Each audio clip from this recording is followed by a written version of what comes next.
Friend, मेरा नाम है फरमान अली और आप देख रहे हैं डिजाइन मेक मास्टर। फ्रेंड, आज के वीडियो में मैं एक बेडशीट के बारे में बताऊं जो कि बहुत ही अच्छा है और आप लोगों को जरूर ये वीडियो अच्छा लगेगा। और ये वीडियो आप लोगों को कैसा लगा कमेंट में जरूर बताइएगा। इस वीडियो में मैंने इस बेडशीट को कढ़ाई कर भी दिखा दिया गया है, जिससे आप लोगों को मतलब पूरा वीडियो देखिएगा तो समझ में आ जाएगा। और देखिए, आजकल हमारे वीडियोज़ पर व्यूज़ कम आ रहे हैं और क्लिक्स ज़्यादा आ जा रहे हैं।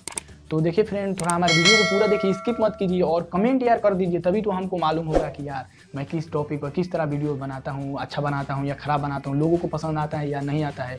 तो मैं सोचता हूँ कि 2 स्टेप कोई वीडियो में बोल देता हूँ कि आप लोगों को मतलब मालूम चले कि हाँ भाई ये बंदा इस पर काम कर रहा है और मैं कितनी अच्छी वीडियो बनाता हूँ। आप लोग कमेंट कीजिए मैं अच्छा बनाता हूँ या ख़राब बनाता हूँ। और आप लोग से रिक्वेस्ट है कि हमारे वीडियो को पूरा फुल देखिए, स्किप मत कीजिए। और क्लिक ज़्यादा आ रहे हैं और व्यूज़ कम आ रहे हैं, यही आजकल प्रॉब्लम है। तो फ्रेंड चलिए, आज के लिए बस इतना ही काफ़ी। वीडियो को स्टार्ट किया जाए वरना वीडियो ज़्यादा लंबा हो जाएगा।